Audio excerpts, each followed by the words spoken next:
Erling Haaland, welcome to Matchday Live. De Bruyne's in the area, looking up for the right pass. Grealish, magnificent!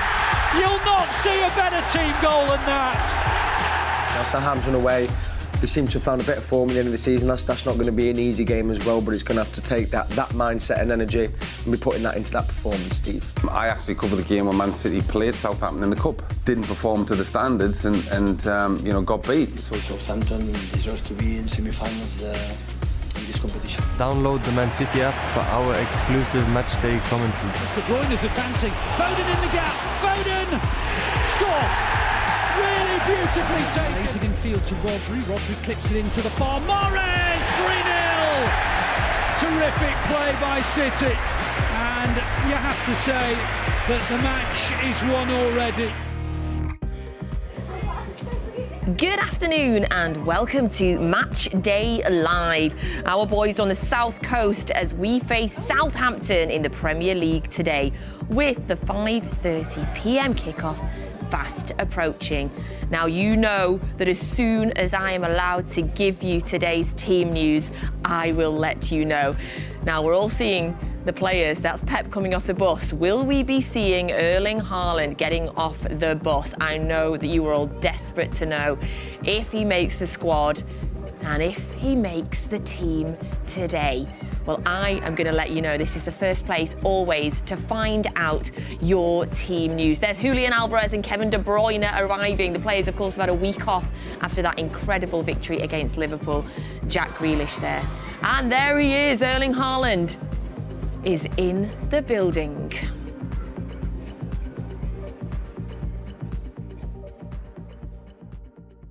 Hello, good afternoon, wherever you are joining us from around the world. A big welcome to Matchday Live and thank you so much for joining us today. My name is Natalie Pike and I am joined in the studio today by two City striking legends. And you know what, quite frankly, we're quite lucky to have them with us. They're so very busy these days. Paul Dickov and Shaun Goater, thank you both for joining us.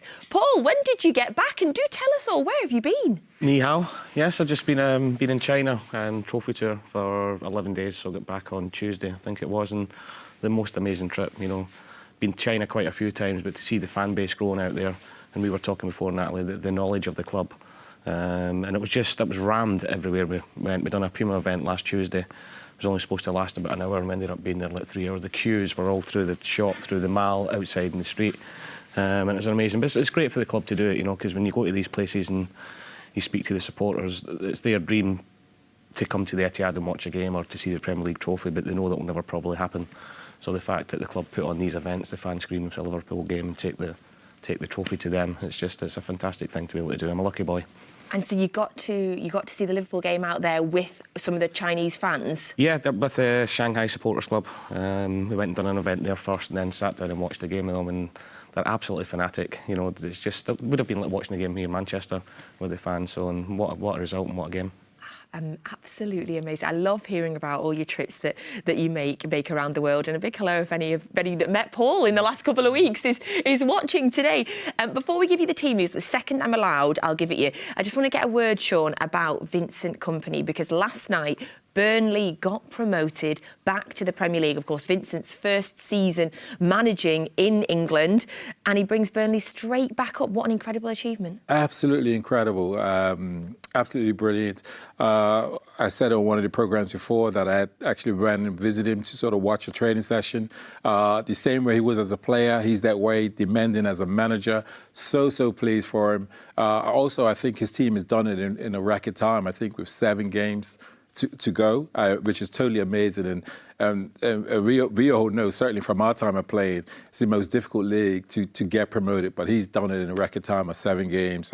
So pleased to be able to see Vincent Kompany bring his team to the Etihad and also around the Premier League. So congratulations, Vincent.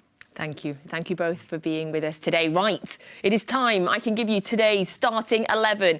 Is Erling Haaland back in the team? Yes, he is. There you go. Erling Haaland returns to the starting 11. You can see there that indeed it is just that one change from the team that beat Liverpool last weekend, as Julian Alvarez is on the bench and Erling Haaland back in the starting 11. So it is Ederson, Stones, Akanji, Diaz and Ake. Then Rodri, De Bruyne, captain Ilkay Gundogan, Mahrez, Grealish and Haaland. Your subs: Ortega, Walker, Phillips, Laporte, Alvarez, Silva, Gomez, Palmer and Rico Lewis. So that is your starting 11 for today.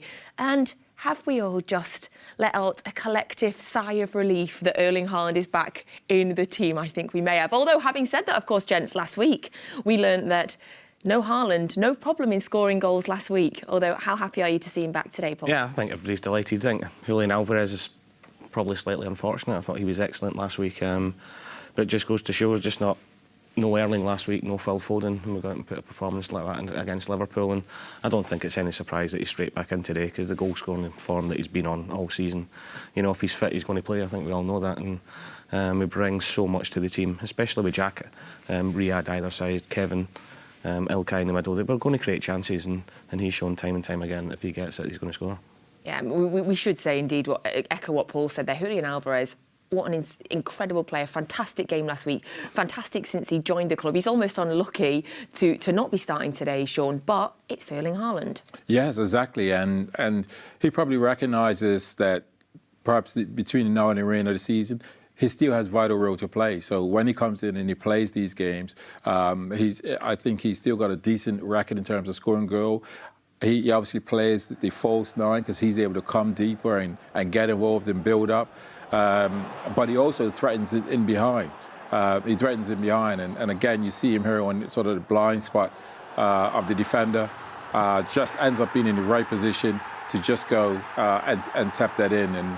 And this is for him, I know it'd be really joy, because when you're not playing week in, week out, but you come in maybe every third game or every fourth game, you're coming in, play a game or two, then you're back out. It's important that he's there getting those opportunities and also sticking them away as well. Yeah, you come in and every time he comes in, he has such an incredible impact. Perhaps wonderful for us, unlucky for just 11 people to be able to play, Paul, because you're looking at Jack Grealish and Riyad Mahrez, both phenomenal last week, phenomenal this season, particularly since the World Cup. So we're blessed at the minute to have so many players vying for the positions. We are, and it just shows you when they get their chance, they're so hungry that they've got to take it, because they know the squad's full of top quality. Julian there, he was so intelligent last week when he was up against the two Liverpool centre-halves. You know, one minute he was looking to play in the shoulder, and you see there he drops in, and they didn't know whether to go in with him or stay back, because they didn't want to run in behind. And then as soon as the balls went out wide, his first thought was to get in the box and get in there. And he's such a talented player, and he's going to get loads of games and loads of goals from Man City. But the team performance last week, I think that's what Pep does tend to make 3-4 changes and refresh the team a little bit. But there's only one change today, and I think that's a testament to the performance of the players last week. I think we're still got another gear to come from Alvarez. I think he's a sweet strike of the ball outside the box, but because of the way he plays, sometimes he turns those opportunities down and he'll roll a wide player in. So I think there's another gear or gears from him. But again, he does a brilliant job when he comes in as well. I feel like there's another gear for this whole team, you know, and I think that's frightening for everybody else. In terms of that attacking team today, Paul, obviously we've quick mention there of Erling Haaland, but I want to have a little bit of a focus on Riyad Mahrez and Jack Grealish, who I just thought were absolutely sensational last weekend. I mean, in particular, Jack Grealish, I think you could argue that it might have been his best game in a City shirt last week. Yeah, but that's been coming, you know, since the World Cup. I think arguably he's consistently been our best player. And I was really impressed with Riyad. We all know the quality he's got, but, you know, through the form of Phil Foden, he hadn't really been getting his chance. And he was so hungry when he came in the game last week and was excellent. You know, but Jack, you just seen what it meant to him there. He got his assist. You know, people keep saying about his numbers. He doesn't bother about that. But it was just, Trent Alexander didn't know what to do with him. You know, every time he got the ball, you know, just so direct. And just turning people inside out. But this year, especially for me. Oh, this. You know, it just shows you. We all talk about how good he is going forward, but he's broke his neck to get back there, and then I think it was like 60 seconds later he's creating the goal, you know, from that, and it just shows. You can see him as he takes off, he spots it, and the acceleration on him, Paul. It is, and it's acceleration, it's hunger, it's determination as well, and this is, 60 seconds later from him doing that, so he's got his rewards from stopping a goal and then getting the assist, and, you know, he at the minute is one of the best players not in our team but in the Premier League. Yeah. How do you think his game has changed or developed since he's been working with Pep, Shaun? Well, I think he fully understands exactly, you know, his role and what Pep wants. And I think a lot of us were thinking he should have a certain type of role, but I think what the role he plays is drawing the opposition all over to his side, and then that means that the advantage is on the other side. So when he's got the beating at the fullback, he goes and he'll take and he'll go to the byline and he'll find players by pulling them back or coming in on his right foot and finding the far corner. But there's times when there's games when he just can draw the opposition across, where the centre-back comes, the defensive midfielder comes, the full-back is trying to deal and cope with him, and then City will just move the ball inside and back around the other side, which means we've got a huge advantage over the other side. And I think that's a huge part of his game. What I like about that particular goal there, I think when he first come, he would probably have still been out wide, looking for the pullback for him to cross it. But he's played it on the line and ran inside, and that's what's got him that goal, because he's determined to get inside the box and also get his sure goal. So I think he's at his most comfortable now in terms of understanding his role, his teammates understanding him. He looks like a player that's really happy and understanding what he needs to do, and I think he enjoys every game. It's confidence as well. You know, and I think he feels as if he's one of the main men in the team now, whereas maybe when he first came last season, he was looking at Kevin, he was looking at other players in the team and thinking that's a level I need to get to.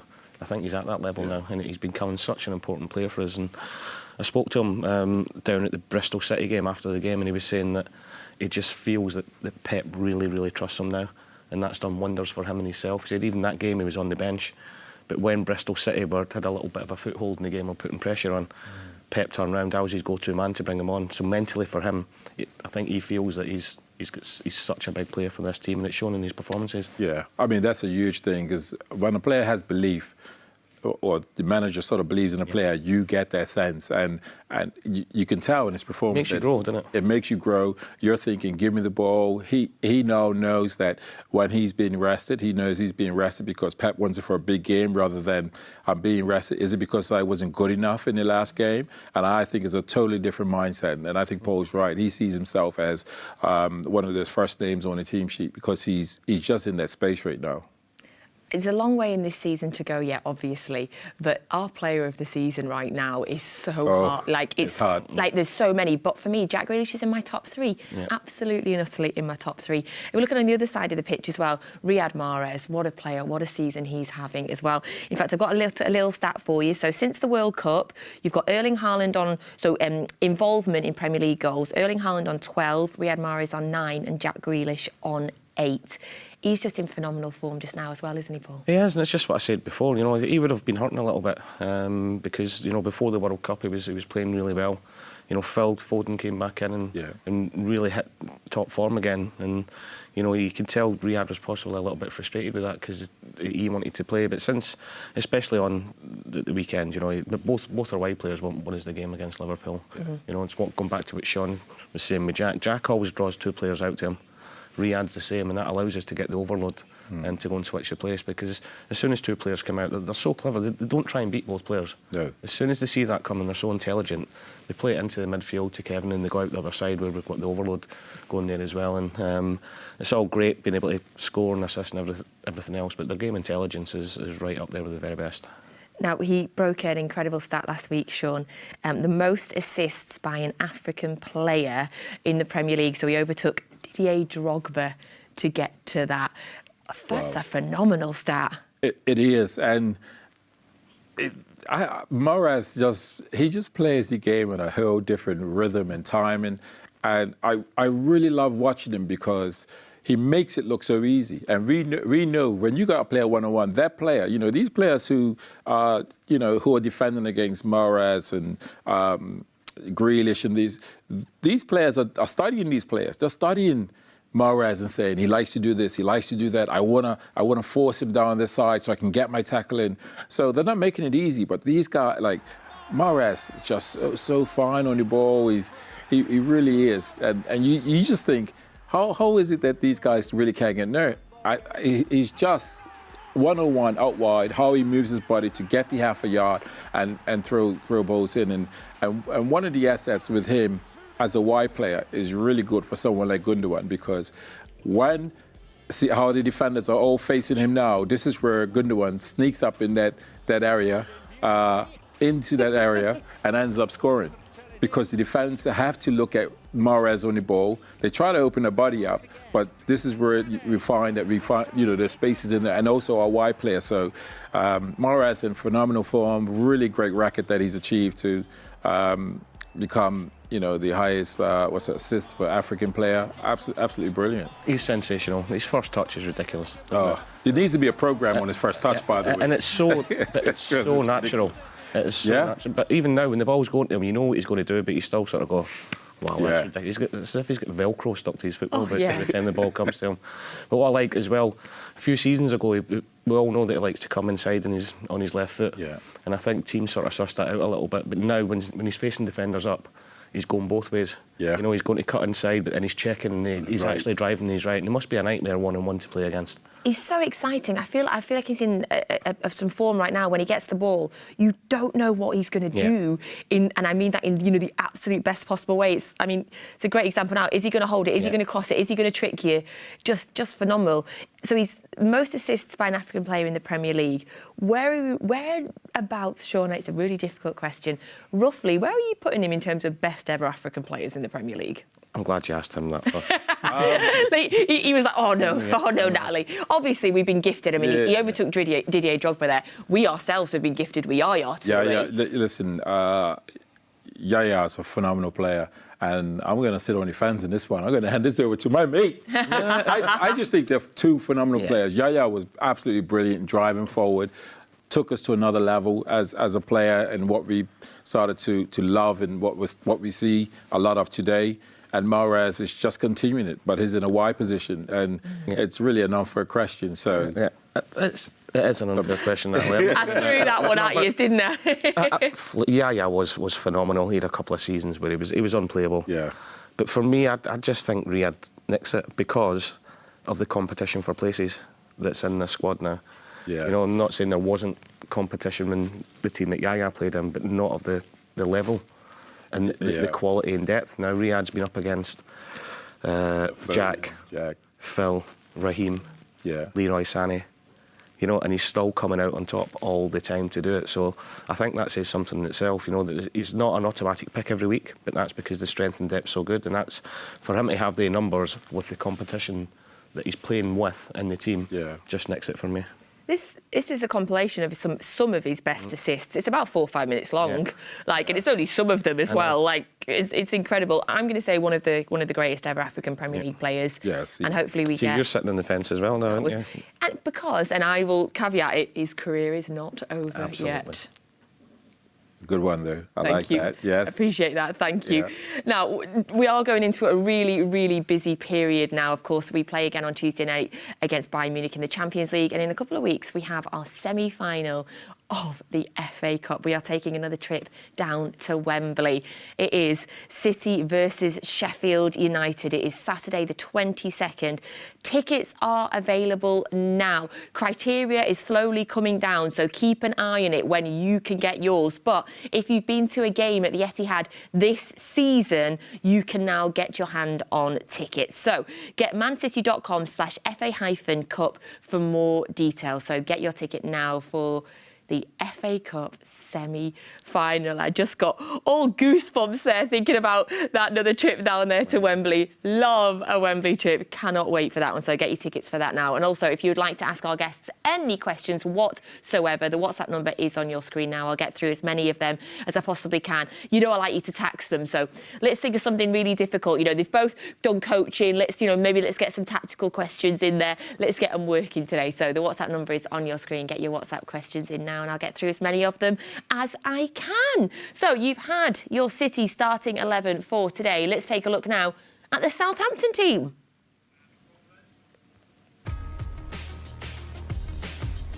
You can see there the starting 11 for Southampton. It is Bazunu, Walker-Peters, Bella Kotchap, Bednarek, Maitland-Niles, Walker-Peters, Lavia, Ward-Prowse, who's captain, Ellie, Walcott, Alcaraz and Suleimana.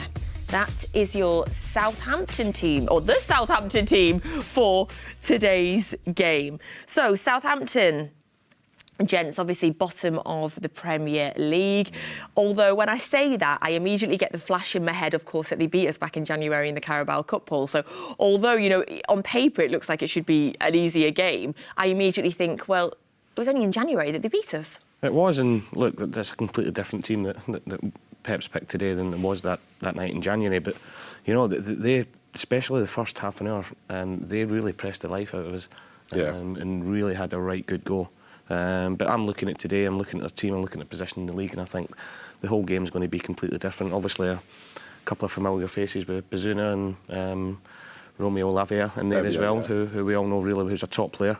James Ward-Prowse, you know, all know what he's like from his set pieces. Theo Walcott with his experience. So, look, they've got some good players, but I look at it all the time. I say the same every single week that we play. If we play to anywhere near that we can do, we'll win the game. But it's going to be tough because they're scrapping for their lives, you know, and it's so tight down the bottom. Even they might be even thinking today, look, even if we can nick a point, it's going to go towards us, especially with some of the other results today as well. So, be an interesting game. But I just think off the back of we've just won 7 games in the bounce in all competitions, and scoring like 26, 27 goals in the last 7 games. I mean, you say that, and Southampton has scored 23 all season. Yeah, exactly. So, you know, on paper, we all know that it should be comfortable. They'll make it difficult. You know, newish manager in there as well. But, you know, I've seen Southampton quite a few times, and the only time we've really done anything to impress me was that game in the Cup. But, yeah, and I'll go back to that. You know, Pep made a lot of changes that night, and it was probably our worst performance for a few years. Leicester and Forest both currently losing with about 5 minutes left to go in their game. So the other 2 teams are in the bottom 3. So indeed, if they see those results, they might think that, as you say, a point would be a great point for them today. In terms of those goal-scoring problems that they've got, Shaun, today's not going to get any easier. Shea Adams is out, he's injured. He has scored against us a few times this season as well. So that obviously is not going to help the issues that they have up front. Yeah, this is their problem. I mean, they got problems with both boxes, really. They struggle to sort of keep clean sheets. They struggle to have consistency of goal scorers or goal scorer. And I just think that for them, it's almost a free hit. No one's really expecting them to do anything. They could probably be relaxed because it's City, no one's expecting them, and play probably better or a bit more out of the skin. I doubt it, because you just can't go from playing bad consistently and then put together, you know, against one of the best teams in the country, if not the best team in the country for me, and go and get a result. So I think they got their work cut out. It's going to be tough for them. I see today being a game where City would just smother them and keeping them pinned in the defensive third and just making them work. I don't see, you know, Southampton. One of the easiest things to do as coach is to coach defensively and say, listen, we don't concede. They're consistently conceding. The last game against West Ham was a ball in the box. I remember seeing Benarak, the ball's being delivered. He's coming in as a centre-back and he's got his hands up, appealing, and the ball is literally sort of, you know, a yard, 2 yards away, and you're thinking, if they had the dominance of centre-backs that wanted to keep clean sheets and head balls away, then that will help towards the course. So I think whether balls are in the air or whether balls are being slid down the side, they got a problem. They really got to come together to put up a real challenge of getting a result tonight. Yeah, and one player that you've already mentioned, Paul, that is going to want to particularly shine today, of course, is Romeo Lavia, who was bought by Southampton from us in the summer. He is receiving some huge plaudits. By all accounts, from what I've read and heard, he's Southampton's player of the season by a mile. So a player we should know a little bit about. Yeah, and for somebody so young as well to go into a team in the Premier League, it's difficult to start off with, but especially a team that's struggling. Like Southampton have been struggling with, but he's just a standout player. He wants to take the ball in tight positions. You can tell that he's come through the system at Manchester City purely by how he plays. You know, he's strong. He's very good in the ball. I've seen Pep's interview, I think it was yesterday, saying how highly he rates him and how great it is to see at such a young age and playing Premier League football. And when you go back and play against your own teams, you do have a point to prove as well. And he'll be looking at, as a young boy, being up against Ilkay Gundogan, Kevin De Bruyne or Rodri in there, and he'll want to show Man City, he'll want to show everybody at Man City what he's capable of. Yeah, Pep said in the press conference, adding on to that the reason that we let him go is that there just wasn't the minutes here for him, Shaun. So you've got to kind of respect both the club for thinking he was great, but wanting to give him the opportunity to play, and him wanting to go somewhere and fight to play. Yeah, it's the right call for him, because you got Rodri, who's ever consistent. Rodri's bad performance goes down to an 8.5. I mean, he's just so consistent as a player. Calvin Phillips, who's also is wanting to get more minutes. So it would have been tough. I think it's the right call for him, but I think he's got his work cut out, because he sits alongside Ward-Prowse. Ward-Prowse is the one that drives a bit further forward. But he knows, he's going to have Kevin De Bruyne that's going to be around him on his right and on his left, finding those little pockets. Gundogan as well. So I would imagine I would imagine Southampton to really have a low block and try to get something out of this game. If they try to be open as they have done with a lot of teams, I feel sorry for them, really. Another player, of course, that's probably going to want to prove something similar to Lavia, of course, is Gama Bazunu. Again, City player that got sold in the summer.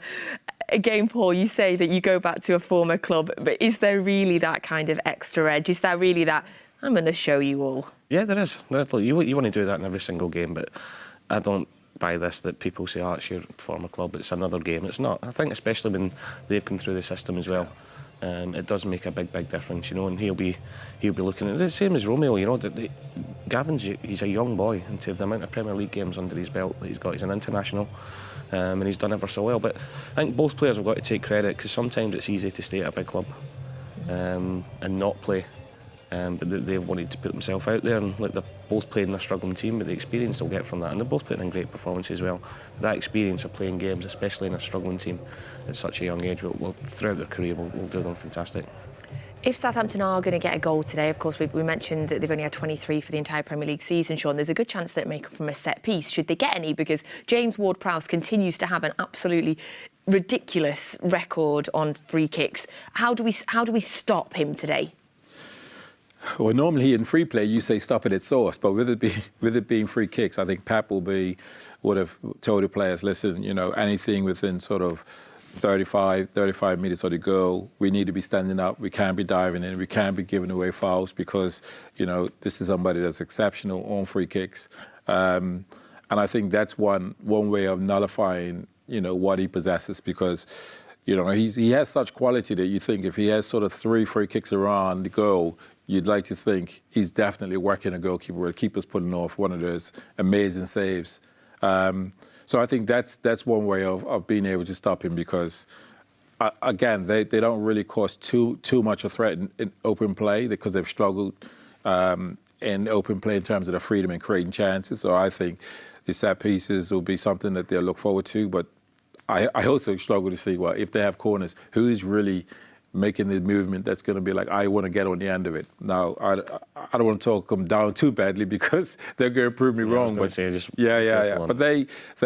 they struggle. But Ward-Prowse certainly on free kicks, he's a huge threat. Now, we know that Pep has been a big fan of James Ward-Prowse, spoken very highly about him in the past. Well, here is our Pep from yesterday's press conference talking about the man again. If you would, the manager was appointed yesterday, will be difficult, but already played a few games with the new manager, and the patterns is quite clear, but now every team is playing for something, so it's the same important fight for the Premier League than fight to be in the Premier League. So that's why every game has his own characteristics, and you have to be ready, because Southampton always have been so tough there. Since the day we made 100 points in the 94 minutes, and the day we won, they were much better than us. And after games that we play really good, we draw. So always have been a tough games, and I had the feeling that tomorrow will not be an exception. So that was our Pep speaking yesterday ahead of today's 5:30 game against Southampton. Now, thank you for sending in your WhatsApp questions. The number is on the screen, so do keep them coming in. I'm going to try and get through a few of them now. And we've got some good ones. We've got some tricky ones as well. You know, I like those. Well done, Stuart, in Thailand, because I love when we ask our guests a tricky question. So, gents, since Erling Haaland is so good, no one can criticise his game. What do you think he can do, though, to improve beyond his current level? Go on, Shawnee. What can he do? Well, listen, we've heard Pep say that he can improve. So from Pep's standards, he can improve. You know, what is that? It certainly isn't scoring goals. I would probably say maybe just his link up now and again, but the rate he scores goals, I personally won't be too fussed about how he links up. Yeah, anything else. So I would just keep doing what you're doing and keep getting on the end of those opportunities. But it isn't a lot wrong that he does, because I could easily sit here and say, well, perhaps go down deep, get involved, but that takes away from him being in the final part of the box when he needs to make that 4-yard quick burst to get on the end of something. So it seems easy to say, well, drop deep, get involved in play. I think he's an out-and-out striker, continue being an out-and-out striker. Exactly, and I think the biggest thing about Erling is he wants to improve himself. You know, it's all right getting asked tricky questions like that, so well done. Yeah. Pep saying he wants to improve, but he's got another desire to improve himself all the time. You know, when you hear him talk, when you speak to him, he always wants to do better. You know, that's after he scored 5 goals, that's after he scored the hat-trick. He still feels that there's more he can bring to his games, which for somebody so young is an amazing thing to have. Yeah, so, Stuart, we're not sure is the real answer. Yeah. We're not sure. We think he's pretty great right now. How many minutes do you think he's going to get today, out of interest? Obviously, we have got the Bayern game on Tuesday. That's a good question. I think also being careful that the fact he's coming back from a slight injury, I would imagine around 60. I think it depends on how the game's going. Yeah. You know, if it's a tight game running about 60 minutes, do you want to take Erling Haaland off when you know that in the split of a second score? But I think if we're winning and the game's quite comfortable, I'd say probably 60, 70 minutes. I think once he's got his hat-trick, he'll probably come off. That could be 10 minutes. Which leads us into Elliot's question. What's been your favourite Haaland hat-trick or goal? Oh, he says, big love from Ireland. Thanks, Elliot. For me, I don't know if it was the actual hat-trick, but the goal he scored from the cross was against Dortmund. Dortmund, yeah. And that goal for me was phenomenal. And it wasn't a hat-trick, but that particular goal was, for me, when I look at some of the goals he scores, I think I could have scored that type of goal. But that goal, I just thought, I can't get my head to it, I can't get my foot to it. But he also had the ability to get there. That sharpness, athleticism to get there was on a whole nother level. And then the technique to use the outside of his foot to score, that was phenomenal for me. His foot was essentially higher than Paul Dickov's standing head in that goal. That's not very hard, though, Natalie, if we're being honest about that. No, I loved that goal. I think it was Crystal Palace at home when they scored the hat-trick, but the one where the defenders tried to go shoulder to shoulder with him. Oh, yes. And he's just bounced off him. Go lie down. He's put it in the net, and Erling just sort of looked at him as if to say, come on, mate. Come on, mate. I absolutely loved that, because it showed, that was very early in his career, and we all knew he was a goal scorer, but it showed everybody in the stadium his strength and how big his presence actually was. And it was just the way he glanced at him afterwards. He's not even been here 1 year yet, Elliot, and we're struggling to decide which of his goals is favourite of ours. I'm just going to ask, before we move on, just one more quick one from you, because Grace has sent this in. Hi, Grace. Grace watches all of Matchday Lives and always sends in questions. Very good questions. We appreciate it, Grace. Grace wants to know what your favourite song is. Song? Yeah.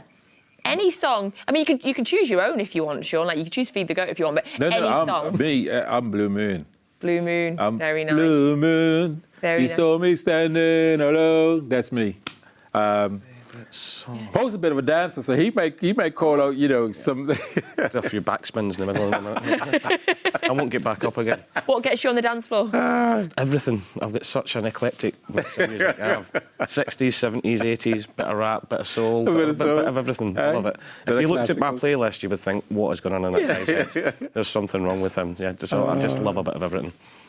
Love that. Love that. Thank you so much to Grace there for that question. You can keep sending your questions in and I'll try and get through some more a little bit later on. Now, during the Liverpool game, or for the Liverpool game indeed, Pep selected 4 centre-backs to play. Yes, we've played without a number 9. We're now playing without a right-back or a left-back. 4 centre-backs started against Liverpool, of course, not for the first time this season. Thoughts, Shaun? Well, thinking of 4 centre-backs, the first thing we would have done in our time of playing was a centre-back in a full-back position. Let's expose that player. Mm-hmm. But City has such talented players that our centre-backs can play full-backs, our full-backs can play centre-backs, our full-backs can play midfield. It takes away that whole equation there. Brilliant block, gets back out. Another block by Ake. Yeah, that's a centre-back.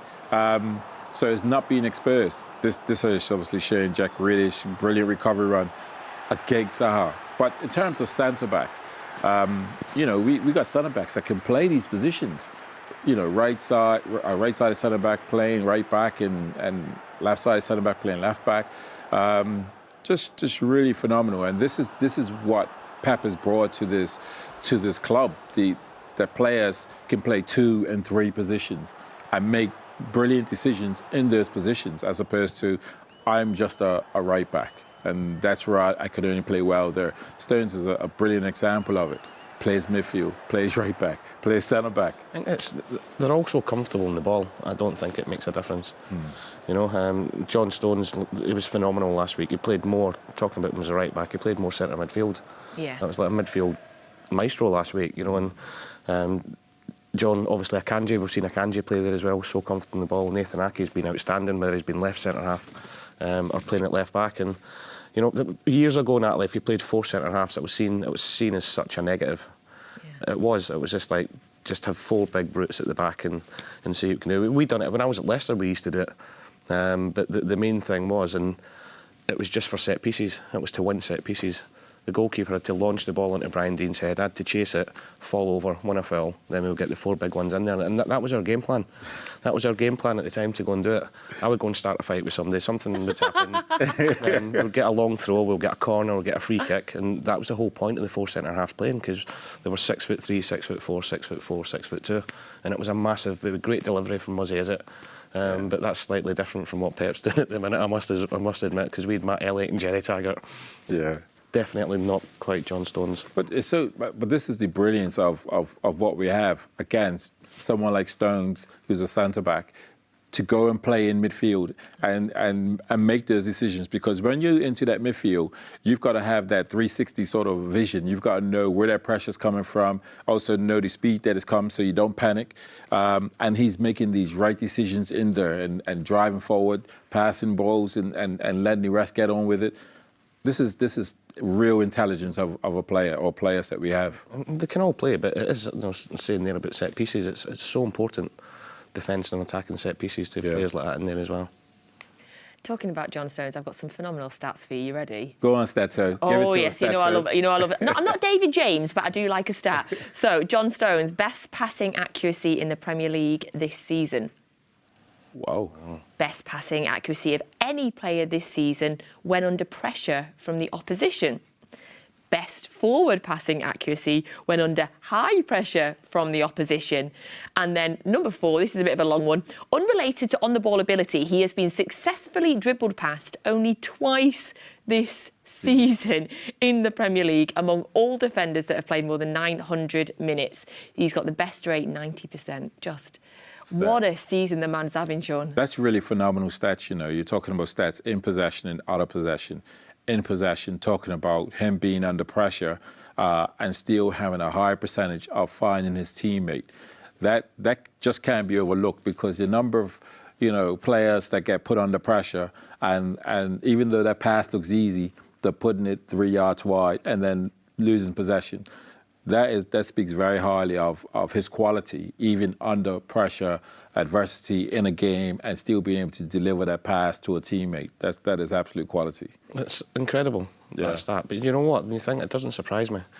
You know, if you think back, especially last week and other games that he's played, he never gets uncomfortable under pressure. You know, he's so cool. He's got so much trust in his own ability, a lot of self-belief in there as well. He's a fantastic defender. You know, people talk about John Stones when he's on the ball and starts passing forward and this and that. He can defend as well, you know, and I'm buzzing for him, you know, because the last few seasons it's been stop-start with injuries. But whenever he's fit, I think he's one of the first names in the team sheet in that back four. Him and Nathan Ake, absolutely. I mean, Pep said in his press conference yesterday that Nathan Ake now is undroppable. He also said in his press conference that how important it is for his players to have the ability to play in the different positions. Do you think that is, you know, when you think about Nathan Ake and John Stones both being undroppable, both being centre-backs, both playing out wide, that intelligence, that ability, that has made them undroppable? Yes, I mean, you think of them, you've really, I think, if Pep was to be asked, like, what type of player is your player, his player, I think they have to be like a midfield, whether they're a defender, whether they're a midfielder, or whether they're a striker. They have to have the ability to make great decisions on the ball, technically be very well and comfortable on the ball. And this is what we're seeing with Ake and Stones, the ability on the ball, the confidence, because the game could take us in different positions. Nathan Ake being a centre-back, the game sometimes takes him to full-back position. He now needs to make the right decision as a full-back at that given time. And if you're not comfortable as a footballer and intelligent to make the right decisions, you give away possession. So, you know, this is why I go back to that stat about Stones, John Stones. You know, that stat is absolutely amazing, being under pressure and still being able to find a teammate so you keep possession. And the way we play, that ends up being 30 passes later than it's in the back of your net. I genuinely think Nathan Ake in that position is why Jack Grealish is playing so well. Definitely. You know, whenever he gets it, his first thought is to get it out of his feet and give it to Jack. Get it out of my feet, give it to Jack. And then he's basically saying to Jack, you go and do your stuff because I'll just sit here and let you go and do it. He's saying, I've got you. Yeah, if you lose it, you've not got a fullback that's overlapping and is leaving that space there. He's always there. He's like a comfort blanket for Jack. Not that Jack loses it very often, but if he does lose it, at least you know Nathan's Ake there. When Nathan Ake gets the ball 9 times out of 10, it's going to go straight into Jack.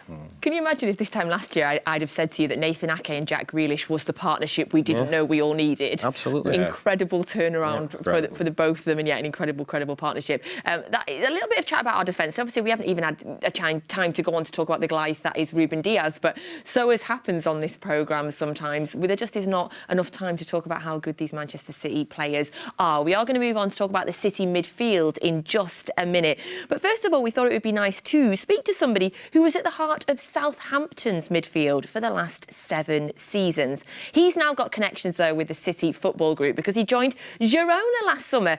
Here's Oriol Romeu.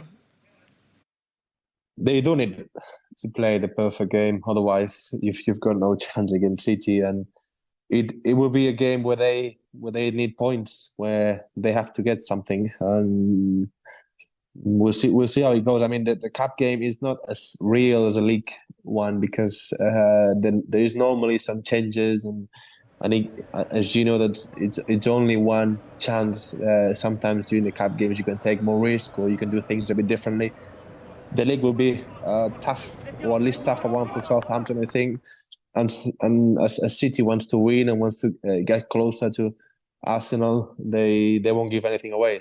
I guess Southampton has to do the perfect game, and City has to be a little bit not at their best for Southampton to have chances to get something.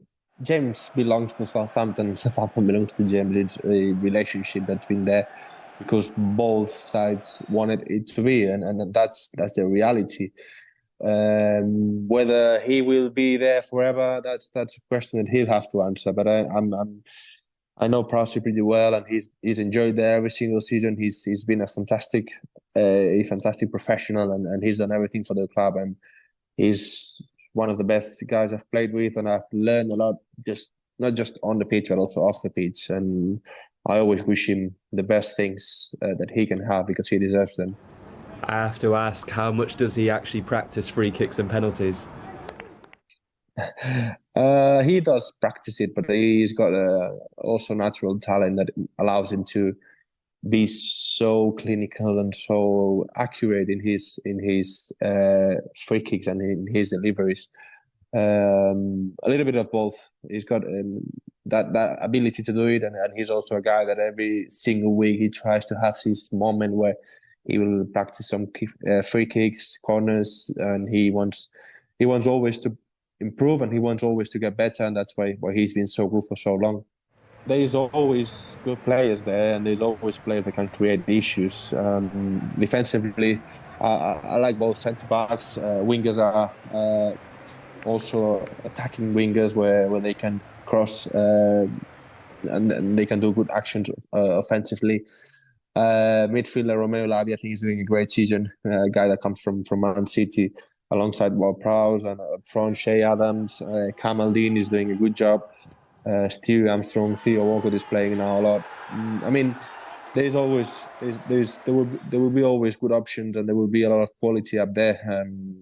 But of course, we're talking that they're playing against one of the best sides in the world, and it won't be an easy job to create issues, to ask them questions and to score goals. But they'll have to do their best in order to get something out from there. My heart is with Southampton right now, and I want them to stay up. So I hope they can win. Hopefully 2-1 for Southampton would be great, and I hope that allows them to get confidence and get back into a good way and finish the season well to stay up.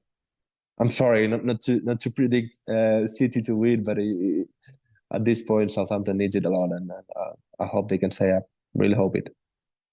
That was the thoughts of former Southampton midfielder Oriol Romeu, who's now playing at Girona. And he did say there that he was thinking with his heart, not his head. Well, I think we'll allow him that. We'll let him have that and just hope that his prediction does not come true. Now, Southampton, we are facing today for the third time this season. We're also facing their third different manager that they've had this season. Yes, each time we've played Southampton this season, it has been under a different manager. So I thought it would be perfect, considering we have a former manager and a coach joining us today, to delve a little deeper into the kind of psyche of when managers come in and out of clubs. So, Paul, in your experience as being a player and being a manager, how does it impact the players when there is almost a revolving door of managers? It can give them a lift, but it makes me a bit worried as well, you know, because if the manager that's just been sacked, the manager who signed you or has been playing you, you are worried that a new manager's going to come in and think, well, he's not been doing it, he's going to have his own thoughts. Have you came up against that manager before and maybe said something or done something that you didn't like? There's so many things that play in your head. You know, I remember when I first came here, Natalie, I signed in the August for Alan Ball. And by the time the January came, I had 5 managers. I know things have changed a lot now. You know, I signed on the Friday, absolutely buzzing. Came on sub against Stoke on Saturday. Alan Ball gets sacked on the Sunday, and I'm thinking, what have I done here? Then Asa Harford takes over, and then Steve Coppell comes in last 39 days. And then he left early. Phil Neal comes in, and then the January Frank Clark's there. And that's 5 managers. So the atmosphere within the changing room was so fragile because all these managers are coming in. The players are not knowing what's going on. Are you going to play this week? Is he going to get rid of you? Is he going to sell you? Is he going to play you? And that's just a small example of it. And people say our players don't care nowadays because they're earning that much money or they've got their contracts. They do. It plays at the back of their head, especially when there's so many changes like that. Wow. I didn't realise, I remember that period as a fan, but I didn't realise that was your first. When you joined, I was beginning to think I was a common denominator. I think each manager was coming in and saying, "Oh no, I can't work with this guy. Oh no, I'm out of here," sort of thing. So you had 5 in that period of time. The Southampton players have had 3 during this season, Shaun. How difficult is it for them to? I don't know, is it so different when a manager comes in? I'm thinking in terms of coaching techniques, understanding how they work, what they implement. How easy is it for them, or difficult indeed, to adapt to that? Well, if they're great communicators, then players will take the information on board, and it should be sort of simplified, because normally when there's a change of managers because they're struggling, and normally managers come in and give some real simple, basic information. It's like, you know, we have certain distances between us, we stay compact. It's normally about defensive stuff. They don't start to, you know, Paul could probably add start to go into attacking stuff until they get their base, because you need their base. But if you're all open and you're conceding several 1v1s and then you're likely to be, concede goals, I think it's about keeping a team compact. So I think that's mostly the information that managers come and give players. I had the experience when I went to Reading. Alan Pardew had taken me there. 3 weeks later, he had left. Steve Coppell had come in.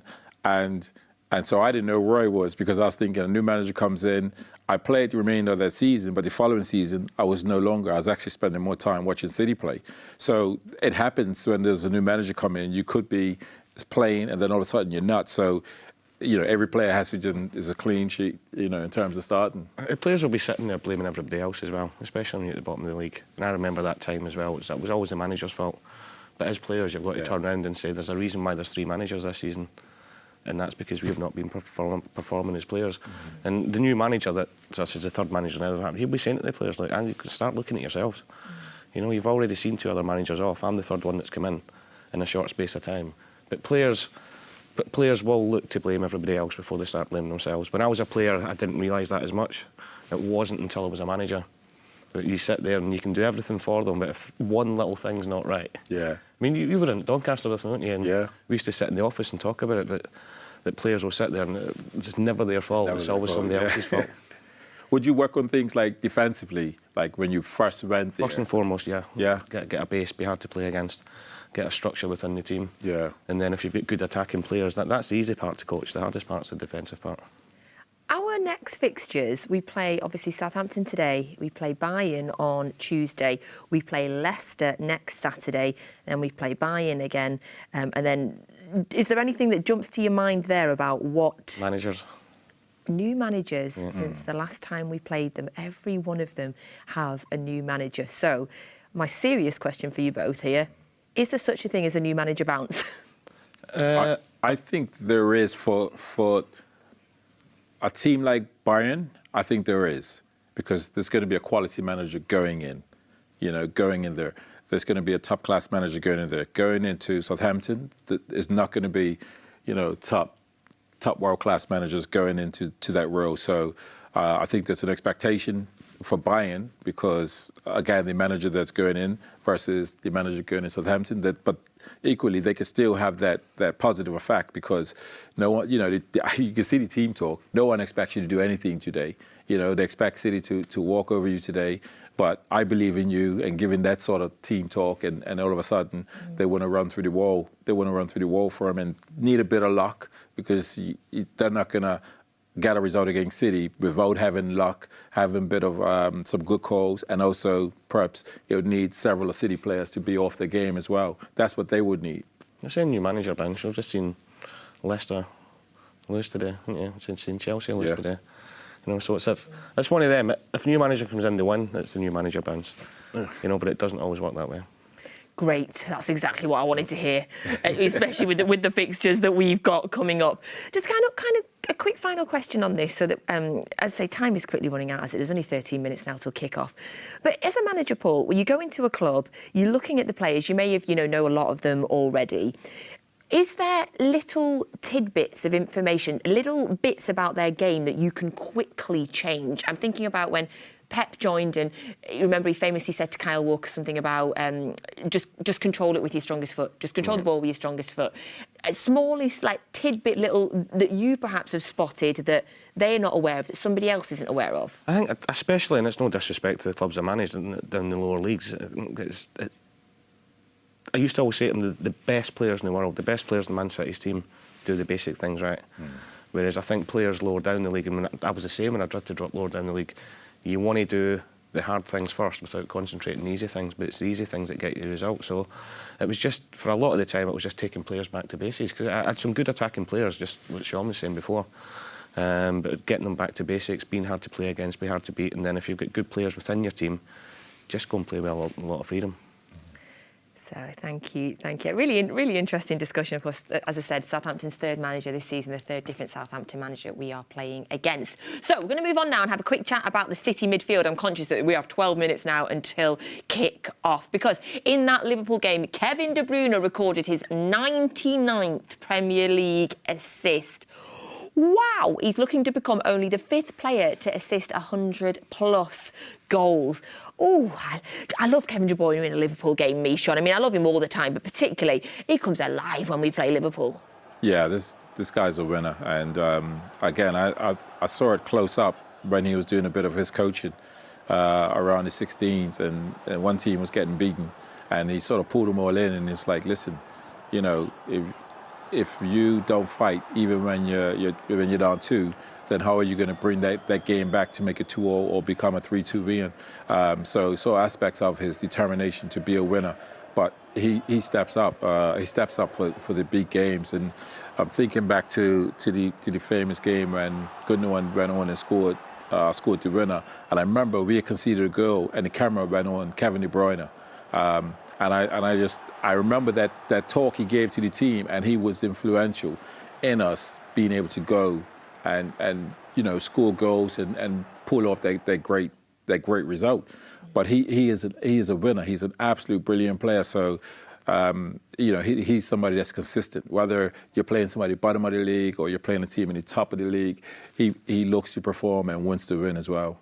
I love some of those clips that we've seen there. That was some of the midfield dominance, frankly, from that Liverpool game, Paul. There was periods in that game where Liverpool just could not get past our defence. It was great, wasn't it? We could not get the ball off us. It was magical. I mean, I mentioned earlier about player of the season and Jack Grealish in my top 3, and then I see clips of Rodri and I think, well, how can I not put Rodri in there? Because Rodri's in there. He's always... Rodri in there. But then Nathan Ake's in there and Erling Haaland's in there. I don't know how you do it, but Rodri is solid. He is, and he's just taken his game to a completely different level. I think I've said on the show before, you know, I know Kevin got Player of the Year last year, but for me, our best player consistently last season was Rodri in every single game, and he seems to get better and better. He's reading of the game, his game knowledge, his game management is fantastic. He loves a tackle, which I love about him. He loves getting involved in little niggly things and upsetting people. And he keeps saying it, he's the basis for us. We spoke about Jack now, we've spoke about Riyad, we've spoke about Erling, we spoke about Ilkay before, we're just speaking about Kevin. He allows them to go and play. Yeah. You know, he puts out fires left, right and centre. He's just happy. It's like Fernandinho used to do for years and years and years. They know their job, they're so clever at doing their job, and that role in a Pep team is the most important role. And you know, we keep saying it about spine of the teams and inverted fullbacks. The role he plays and how well he does it allows Man City to be as good as they are. He just needs to take a Scotland loss on the chin a little bit better, though, I think, Paul. Maybe just a... I had a little chuckle about that, I must admit. Just a little bit. Yeah. I'm still... He's not used to losing, though, is he? He really isn't. He really isn't, indeed. The Manchester City midfield, imperious in that Liverpool game. And you can see that it is the same midfield that starts today. The starting 11 is on your screen. It is Ederson, Stones, Akanji, Diaz, Ake, Rodri, De Bruyne, Gundogan, Mahrez, Grealish and Erling Haaland. So that is your starting 11 for today. Just the one change from that team that beat Liverpool. Now, before we get the final thoughts from Paul and from Shaun, let's hear again from Oriol Romeu. He's been speaking about his experiences of facing City. You played against several Manchester City managers and squads over the years. Which was the toughest for you, and maybe who was the most difficult opponent to play against? Good question. I mean, I think the side that Guardiola's been able to produce year in, year out has been the best I've seen. And the way he gets his teams to play with the speed, with the ball, the way they defend, and they are always attacking and they don't get you much time on the ball. I mean, it's one of the best teams I've played against. And I also remember from Mancini or Pellegrini, they were also very good teams, but I don't think they got to that point where Guardiola's got to be able to do it so often and with so much consistency. And the best player, I think I would choose Kevin De Bruyne. He's a player that is able to shoot, pass, cross, defend, and everything in a very good way. And it was always very tough to read him. He could go one side, right foot, left foot, and he was always finding solutions. It reminded me a little bit of Hazard as well. Players that you think you've got them, and all of a sudden they get a tricky one, or they always seem to find solutions to get out of uncomfortable situations. And yeah, Kevin De Bruyne is one of them that once you play against him, even David Silva, once you play against them, you appreciate and you see how good they are. So that was the thoughts of former Southampton midfielder Oriol Romeu, who's now at Girona. So we are just 6 minutes now away from today's 5:30 kickoff in the Premier League against Southampton. Of course, you'll get your full match commentary for this game from the wonderful Alistair Mann and Michael Brown. You'll get that for free on the Manchester City app. Get that downloaded now, of course, if you haven't already. So, gents, 6 minutes till the game. Shaun, this is, I don't want to over kind of, make add any nerves or anything, but every Premier League game now is a must-win. Yes, but the players know, playing for City at the start of the season is almost that mentality. Can we win all the games? So the fact that where we are and, we're in a position where we're chasing on Arsenal, it's still, can we win all our games? But it's dealing one game at a time. So it's tonight's game, and I think City will look to win this and try to, for me, I think it's about keeping a clean sheet as well. Okay. Because when you come into this time of the season and you're keeping clean sheets, it sends out a real marker that they're difficult to score against as well. So your score prediction is a clean sheet and how many goals? I'm going to go 3-0. I've been fighting between 3 and 5, but I'm going 3. I'm going 3. Paul? I just think the juggernaut's starting to get going again. People were saying that we've not quite hit that run of games. I think that's 7 wins in the bounce. You're going between 3 and 5, so I'll go 4. I'll go 5 then, might as well. 3, 4, 5. Yeah. Shaun Goater and Paul Dickov, thank you so much for being with me today. And thank you so much for joining us on Matchday Live. Of course, we will be back at half-time and full-time, hopefully discussing another 3 points for Manchester City. And hopefully Pep Guardiola will get his 13th match in the Premier League in a row against fellow Spanish managers. Right, over to Alistair Mann now and Michael Brown for your full match commentary. We'll see you soon. Thank you very much indeed, Natalie. Welcome to St Mary's Stadium. The timing is perfect as the two sides make their way out onto the field. And with the Blues playing catch-up, they know that they must be ready to strike if and when Arsenal falter. And might this be the weekend in which it happens? The Blues face